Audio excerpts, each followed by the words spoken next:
Canada is often portrayed as a land of freedom, opportunity, and prosperity. Reality, however, tells a different story. Welcome to Wake Up Canada News. I'm Brad Wilder. This next article was written by Mikkel Thorup. Statist policies, crushing taxes, bloated bureaucracy, and a society overtaken by woke ideology have shattered Canada. This is a cautionary tale for those looking at Canada as an ideal living space. If you're asking yourself what living in Canada is like, let me explain. Canada is not the land of fulfilled dreams, but of enduring harsh conditions and barely getting by. As if economic hardships aren't enough, Canadians are also oppressed by the Orwellian newspeak that woke culture is creating. If you speak your mind, you're labeled a fascist. If you question social policies, you're accused of microaggressions. There are no best places to live in Canada anymore. As a Canadian, I see little chance of Canada becoming livable again. Now, since I founded the Expat Money in 2017, I've been helping expats build their Plan Bs to protect their wealth and freedom and leave countries just like this one. Let's look at the unfortunate condition that Canada has fallen into.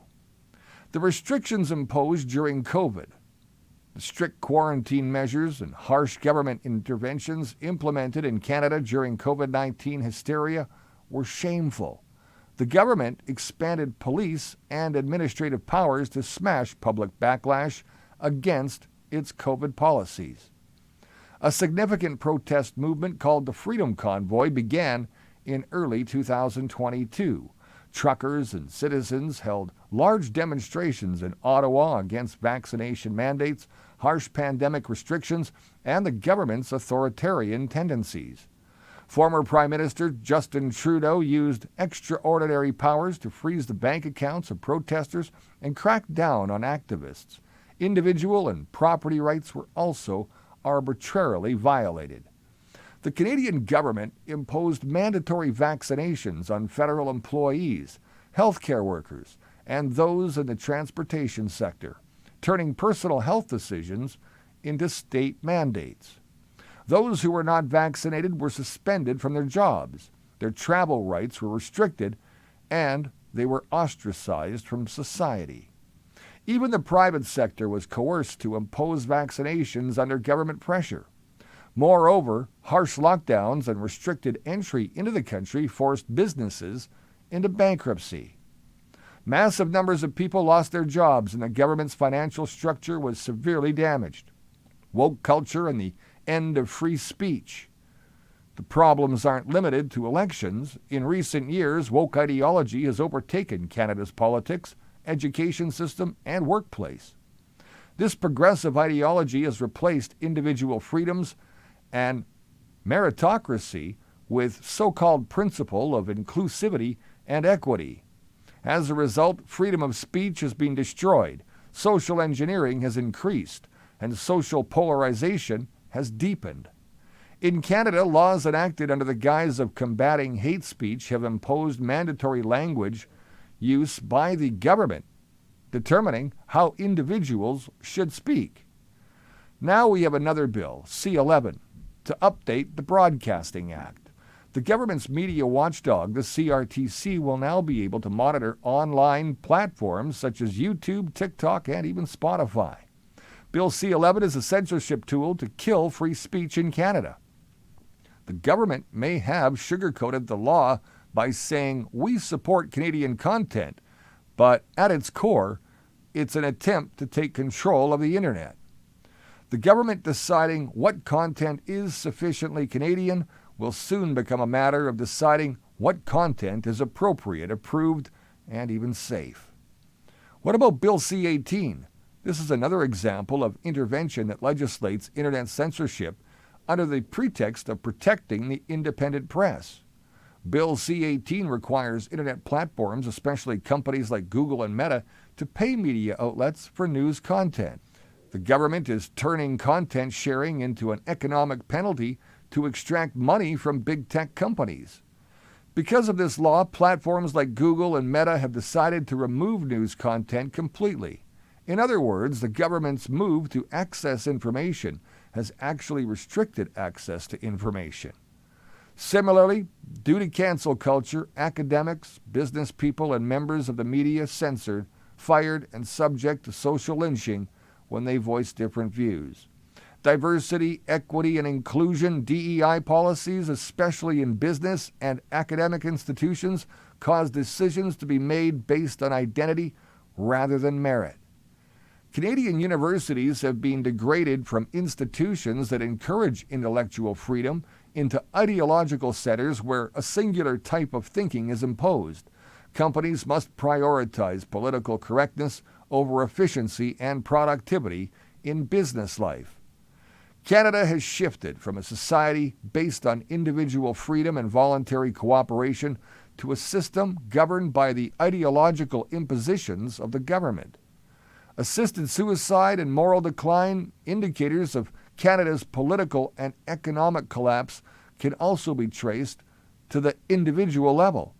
The rapid increase in medical assistance in dying or MAID applications in Canada has led to deep debate on personal freedoms, ethical values, and a role of the state in the country.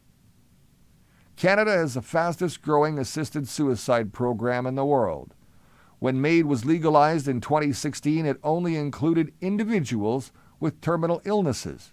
However, over time, the criteria were relaxed and expanded to include psychological disorders or illnesses that do not have natural death period. In 2021, approximately 10,000 people ended their lives under MAID. This number constitutes 3.3% of all deaths. Even people who were experiencing financial difficulties or housing problems resorted to euthanasia, causing heated arguments in the public domain. In the face of all the challenges, assuming Canada has a functional social welfare state would be unwise. Canada's health system is seriously unreliable because of long waiting times, overburdened hospitals, and staff shortages. Before moving to Canada, be mindful that you can wait months to years for doctor's appointments and surgeries. The shortage of doctors and nurses severely disrupts health services.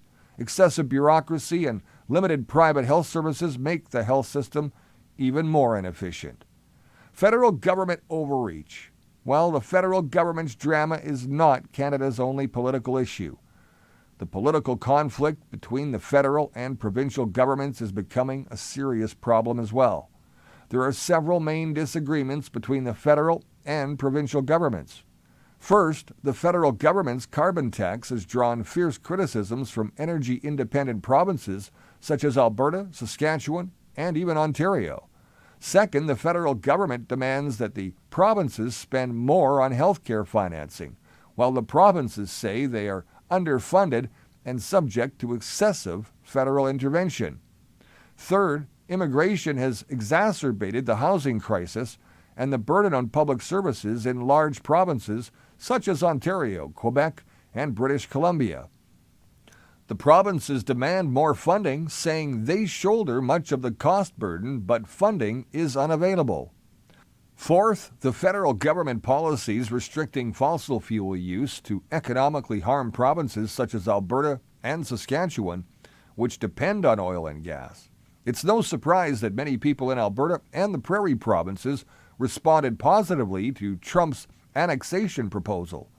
It reflects a deep, long-standing frustration with federal control over energy policy. At the same time, a grassroots Make Alberta Great Again movement is gaining real traction. Pro-separation initiatives are picking up momentum with growing calls for a referendum on Alberta's independence. Even Bill 54, passed in May 2025, lowered the threshold required to trigger a referendum on the province's sovereignty. Now it's easier for separatist groups to push for a vote. I was in Alberta last year and met with several people involved in the movement in person. We spoke at length about political landscape, their frustrations, and their hopes for Alberta's future. Many of them told me that while they believe strongly in the cause, they also know how easily their involvement could make them political targets. That's why they're working on their Plan B strategies to protect themselves and their families if things take a turn for the worse. In conclusion, well, it's time to stop calculating the pros and cons of living in Canada. There are no advantages at all. Canada is a stuck country under high taxes, failing public services, ideological impositions, and increasing authoritarian government. Buying a house has become a dream, healthcare a lottery, and freedom of expression a luxury. Even worse, despite all these problems, there is no will to fix Canada's future. Canada has become divided by ideological wars between ever-growing state control and failed economic policies. Simply put, the best place to live in Canada doesn't exist. The answer for those looking to secure their future is to look beyond Canada. If you don't want to be penalized for, well, your success, crushed by high taxes, and deprived of your fundamental rights, now's the time to explore alternative countries that genuinely value freedom and opportunity. Thanks for watching Wake Up Canada News. Please like, share, and follow us on any of your favorite socials, including Facebook, YouTube, Rumble, X, BitChute, and our website at wakeupcanadanews.com. Till next time, remember that you're the voice, and it's time to make it count. I'm Brad Wilder, and I'll see you soon.